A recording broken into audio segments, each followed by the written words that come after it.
अब देसी राजनीति की बात करते हैं जो भारत की संसद से आई है। आज लोकसभा का माहौल काफी गर्म रहा और इस राजनीतिक गर्मी की वजह रही स्पीकर के खिलाफ लाया गया अविश्वास प्रस्ताव, जिस पर आज 10 घंटों की मैराथन चर्चा हुई। दरअसल विपक्ष ने स्पीकर ओम बिरला पर भेदभाव का आरोप लगाते हुए उन्हें पद से हटाने के लिए अविश्वास प्रस्ताव का नोटिस दिया था। इस प्रस्ताव को लोकसभा में पेश किया गया। 50 से ज्यादा सांसदों ने अविश्वास प्रस्ताव के पक्ष में वोट दिया, जिसके बाद आज इस पर बहस शुरू हुई। बहस की शुरुआत कांग्रेस सांसद गौरव गोगोई ने की। उन्होंने कहा कि बजट सत्र के दौरान नेता प्रतिपक्ष राहुल गांधी को 20 बार रोका टोका गया। उनके तर्कों पर सबूत मांगा गया जो भेदभाव के दायरे में आता है। गौरव गोगोई की इस तीखी शुरुआत के बाद प्रियंका गांधी ने मोर्चा संभाला और राहुल गांधी की जमकर तारीफ की। उन्होंने कहा कि एक ही व्यक्ति हैं जो सरकार के सामने झुके नहीं हैं, वो हैं नेता प्रतिपक्ष।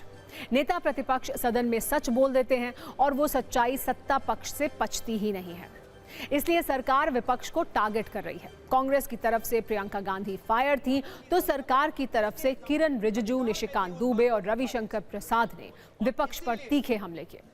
कुल मिलाकर संसद में स्पीकर के खिलाफ लाए गए अविश्वास प्रस्ताव पर काफी आक्रामक चर्चा हुई।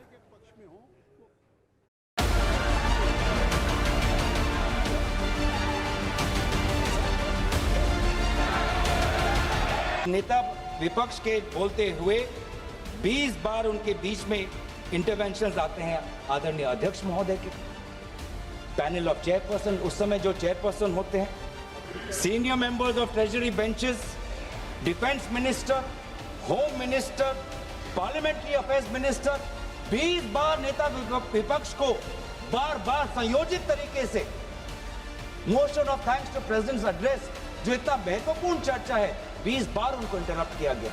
और इसीलिए आज जब हम रेजोल्यूशन ये ला रहे हैं कि बार बार नेता विपक्ष को नहीं मौका मिलता बोलने के लिए, देश के अहम मुद्दों को उठाने के लिए, तो उस समय सदन का संचालन की कर्तव्य किसके अधिकार में थी, उस बात को हम उठा रहे हैं।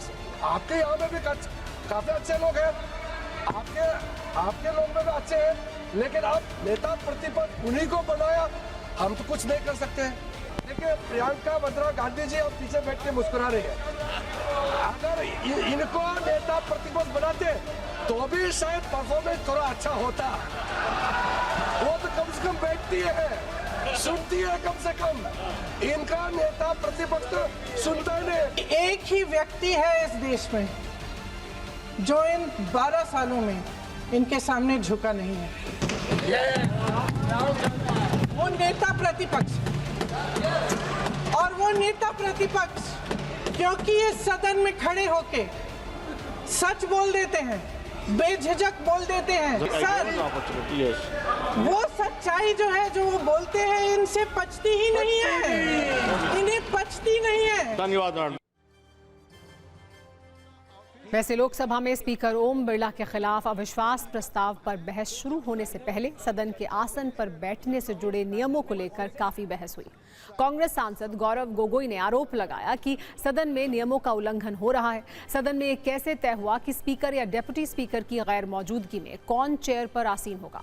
जब चेयर पर बैठे सांसद जगदम्बिका पाल ने बार बार समझाने पर विपक्षी सांसद नहीं माने तो गृह मंत्री अमित शाह सीट से खड़े हुए और ये कहा कि कांग्रेस सांसद नियमों की गलत व्याख्या कर रहे हैं। अविश्वास प्रस्ताव के दौरान भी स्पीकर का कार्यालय अपना काम करता रहता है। सांसद असदुद्दीन ओवैसी और केसी वेणुगोपाल ने भी आसन पर सवाल उठाए, लेकिन सदन की अध्यक्षता कर रहे जगदम्बिका पाल ने साफ किया कि सदन की अध्यक्षता वो ही करेंगे।